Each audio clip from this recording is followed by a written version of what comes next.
So I'm going to make this really quick. I don't have a whole lot of slides. I don't like to use slides too much except at work, but it kind of helps me to keep my thoughts together. So we're all here today because we have a heart for marriage, right? Amen, amen. Marriage.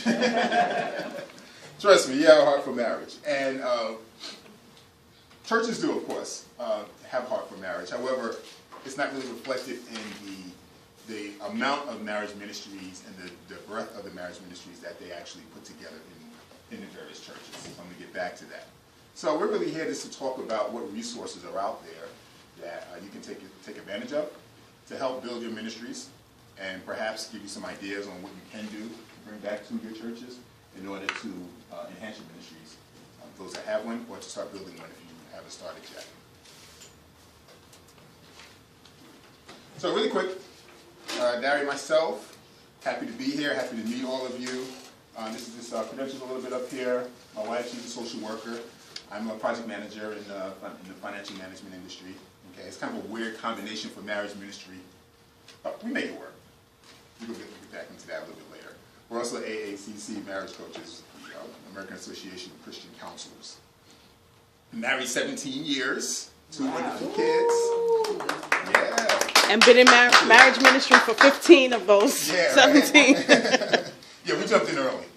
Yeah. We jumped in early because we realized that the marriage you saved might be your own.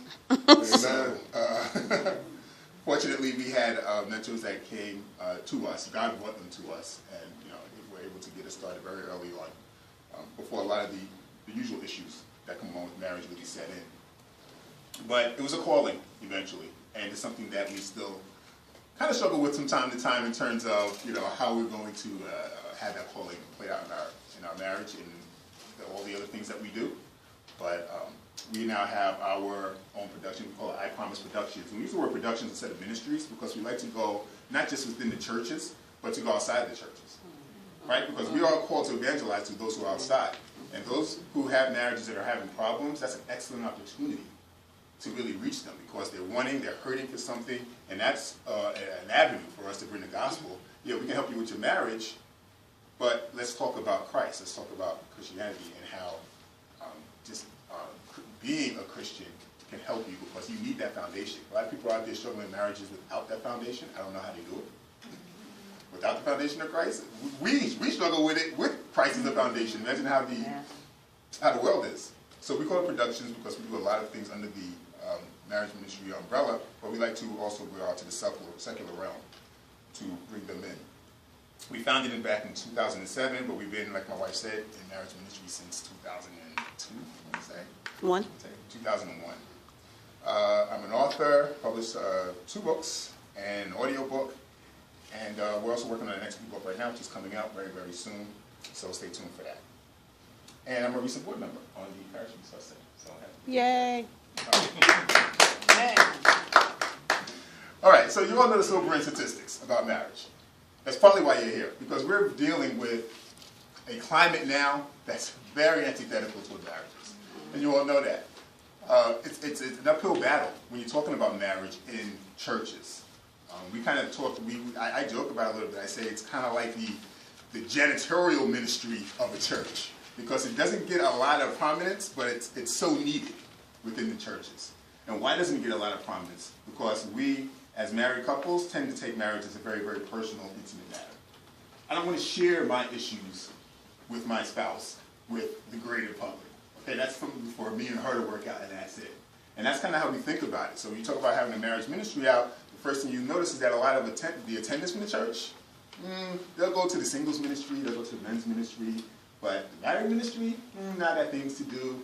I don't want to share. And if you're in a leadership position, it's even tougher for you. Because now what are you going to do? Who are you going to bring your marriage to? The congregation and talk about the problems me and my spouse is having, and I'm the pastor of the church. So, now you got to worry about, status, and you got to worry about how it's going to be perceived. So there's a lot of challenges with marriage ministry. But the reality is we're dealing in a situation where marriage itself, I'm not going to say it's going to decline, but its importance is not being supported outside the church. So years ago, the churches enjoyed the community itself, which was in its corner, so to speak, in terms of supporting the marriage. And you also had the social environment that supported the marriage. You had the government that supported the marriage in terms of how important it is and just the resources that were out there and available to help people to remain married. We don't enjoy that anymore. Fast forward to today, and who's really fighting a good fight for marriage outside of the church? Can you name one institution? Is it the government? Is it the culture? Name the culture, whatever culture you want to talk about. West Indian culture, African American culture in general. The culture is more antithetical to marriage because what they've done is we've decided that we're going to take the accountability out of marriage and we're going to replace that with all sorts of services and institutions. So everything that I could have gotten out within a marriage, they've now provided some sort of service outside of marriage. So that the message that we're getting from outside of our church walls is, it's not really as important. Because anything you can do is, it's no longer the social pariah that it used to be. Not to be married after 30. Not that that was a good thing in the first place, but still, the culture was supporting the fact that you need to be in a marriage stable environment. We don't have that. So what do you see now? You have 1970, 79% of adults were married between 20 and 54. Today it's only 57%. How many are happily married? You see, all these statistics are going down. This is the Institute of American Values. All right? This is a simple search in these statistics and you'll see it. How many births to married parents? That's a sobering statistic for you right there. As you can see, it's declining from 89% from 1970 all the way down to just 60% in 2008. My generation, I'm African American male, there's only 3 out of 10 children were born to, or were living and raised in a biological two-parent household. So what's happening as these generations grow up? And what's their perception about marriage when they're not growing up in a marriage? That's what we're fighting. You no longer have the benefit of the resources outside of the church to help strengthen that marriage unit. So what do? We have to recreate that ourselves. We'll talk about that in a second.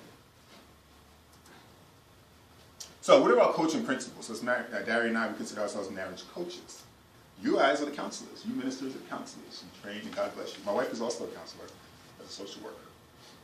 But we have 3 basic principles that we like to go by when we talk about coaching couples. Number 1, let me go back.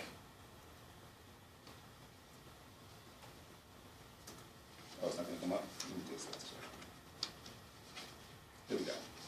Number 1, marriage should be fun. What do I mean by that? Strange way to start it off with, right? Is your marriage fun? Yes. Got a resounding yes there. Yes. Yes. Definitely. 25 years. 25 years is still fun? Yes, actually 30 years together. And 25 years married. Yes. That's right. Wow. 37 My husband years. makes me laugh. And I think that has to be. And then we say crazy stuff. Thank God our children are out of the house now. So it's even better. Yeah. And when you're going through something in your marriage, is it still fun?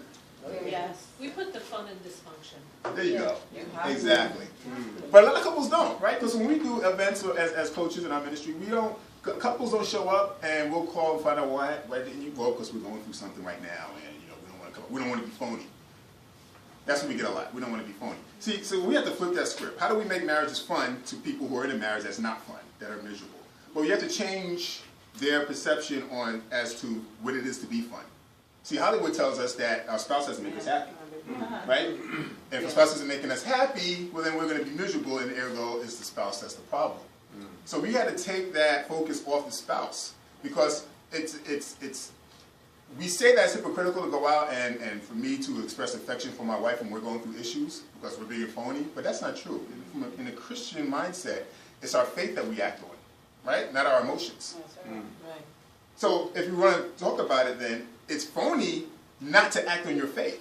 To say that I'm with my wife for better or for worse, and I'm supposed to show affection toward her, and I'm supposed to be in this married relationship, but I'm not going to show any affection for her because we have these issues. That's funny because you're not living out the faith that you said, that you claimed when you was at the front of the altar. So we understand that, and we reach out to married couples and say, listen, we want the broken marriages. We want the broken couples. We want the couples that don't have it all together right now. If you have an issue, that's why we want you to come out. So let's just start on that understanding. Come out, we know you have issues, but we're going to show you how you can act on your faith, not on your emotions. Marriage is not supposed to be a roller coaster ride. It's not. We're making it that because, again, we're making our spouse the focal point instead of God Almighty, the focal point, and if we are acting on our faith, then we're able to actually have joy. The Bible says, look, count it as all joy. Because look, I don't know how long your problems are going to be in your marriage. How long you be working on at that issue? Might have been years. Might have been 6, 7 years. Are you miserable for all that time? And if you're miserable with something, you're not going to stay. You're not going to do your best at it. How many of you have had a job that you were miserable going to that job? Thankfully, nobody here not to go to ministry. Amen. But you're not going to stay. You're not going to do your best. And it's the same thing with marriage. Second thing is divorce is not an option. Well, That's right. divorce is not an option, right? You got an amen on that one? Divorce is not an option. Amen. Sadly, the reality is divorce is an option. It is, because society has made it an option now. Okay? However, we have people understand, though you can physically divorce your spouse, you cannot, if you can physically divorce your spouse, you cannot spiritually divorce yourself from the consequences. See, so what we help people to understand as married couples is that they're in the heat of the moment. And we never, and let me just say, we never tell a couple what they should do. Divorce, not divorce. Reality is they come into our setting, they come into our counseling sessions, already made up their mind. But we help them to understand past the emotions, to understand what the consequences are going to be. See, the culture that we live in now has done a very good job of divorcing the consequences from your action of getting the divorce now. So in other words, you may not see the consequences till years down the line. Okay?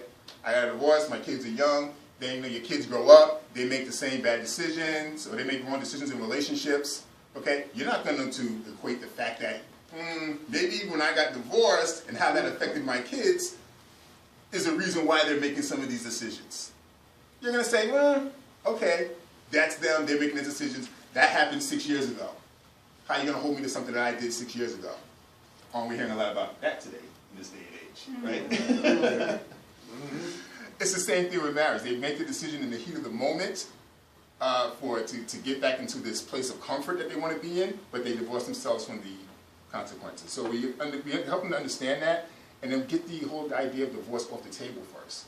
Because now they're going to put their best foot forward. And then finally, marriage should have a purpose. And that's the whole purpose of our coaching practice. If the purpose of a thing is not known, it's going to be abused. Every marriage has a purpose. How do you know? How many of you know that? That your marriage has a specific, I'm not talking about to raise the kids and to live together and holy matrimony, just that. That's a general purpose. We all know that. But you have a specific purpose for your marriage that God has ordained for just the two of you. Most people don't know what it is because they're too caught up. And without knowing that purpose, you can go through all the marriage, relationship, skill building that you want to. The bottom line is, why bother? Why go through all this trouble to be married to my spouse if it's just pain and heartache one after the other? Why do it? If you understood the purpose of the thing, then that can be the motivator to say, you know what, this is why we're going through that. It's the purpose that we have that's bigger than our individual issues. It's the purpose that we have as a married couple that's bigger than ourselves. And if we understood that and started working in that purpose, then it makes it easier, not easier, but it makes it more palpable, more desirable to now get through those marriage homes. Whatever that problem is, we can now get through those issues together as a couple. Because it's not about us. It's about what it is we're called to do. Make sense? So that's a threefold approach that we have to our coaching practice, which kind of sets us apart. Other than just the basic marriage relationship skill development, and that's all well and good. Teach people how to communicate, how to have sex, how to balance their budget. Those things are great and they're very necessary. But I'll be honest, when I first started marriage ministry, I was like, this is kind of boring. Okay, give me the information, I can read it in the book. I needed a little bit more. I needed a little more to keep me in the game. So, what's our mission statement as a coaching practice? To encourage couples to experience their relationships according to God's plan through training and motivational events. And I hope I kind of made that clear in the previous slides. Now, what does this mean for your ministries? Well, I think that you should be focused on making your ministries what we call transformational, not simply transactional. Transactional is like what I talked about, relationship skill building and going through all these different exercises to help people apply practices. Transformation is help people to literally make transformations in themselves. Okay, spiritual growth and development. And that's the focus that we should have for our marriage ministries. And this is just a quick definition here of marriage transformational ministry. Marriage ministry that embraces personal, corporate stewardship of God's plan for each couple and in so doing positions each marriage as a center for spiritual formation, relational intimacy, and kingdom service. Okay, so in order to do that on this level, you really have to approach marriage from several different aspects of it. And it's a big job, right? It's a big job. Those of you who've done marriage ministry, you know how huge that issue is. And with the limited resources that you have, and with all the other forces out there right against you, how can a single church do that? How can a single church create the environment? Outside of the hour counseling session that a couple has with you, right, for that week, that month, whatever it is, and they leave, what's waiting for them when they leave that session? That's going to support that environment. And that's why my wife was saying that we create this community, because we have to come together as a church more than ever. And we know this. But to put that environment together that's going to help marriages grow, we have to come together as a community so that when they leave your four walls, when they leave your counseling session, they have somewhere else to go. They have an environment, a climate to plug into, a community that's going to support what it is that you're teaching them, the principles that you're instilling, and to help them live that out. Because if you do it in isolation, you all know the chances of a marriage surviving is pretty low. So that's our coaching practice. My wife is going to quickly go through just some basic services that a marriage ministry in general